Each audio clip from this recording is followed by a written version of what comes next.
Hi friends,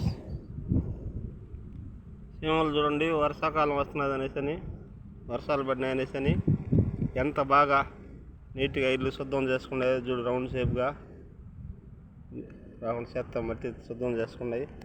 ఒక పక్క ఆహారం మేత సేకరించుకొని లోపలికి చేర్చుకుంటున్నాయి. చూడండి, ఎంత పెద్ద రాయిలున్నా కూడా రాయిలను పక్కకు లాక్కొని కలిసిమెలిసి ఎంత బాగున్నాయో. మనం మనుషులు ఇది మరి కలిసిమెలిసి ఉండలేము కూడా. చూడండి, ఐకమత్యం అంటే ఐకమత్యం మహాబలం. ఈ సీమలు అనుకునేంటి అన్నీ కలిసి కూడా ఎంత నాగభావం అయినా సరే, ఇసు పురుగునైనా సరే చంపేయగలుగుతాయి కలిసి. లేవు చేయలేవు. ఎందువల్ల ఇట్లా ఐకమత్యమే మహాబలం.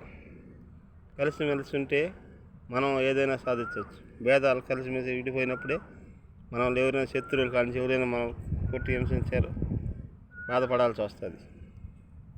ఇది మరి కలిసిమెలిసి ఉండాలని కోరుకుంటూ మీ వెంకటమోహన్ రెడ్డి. Bye friends.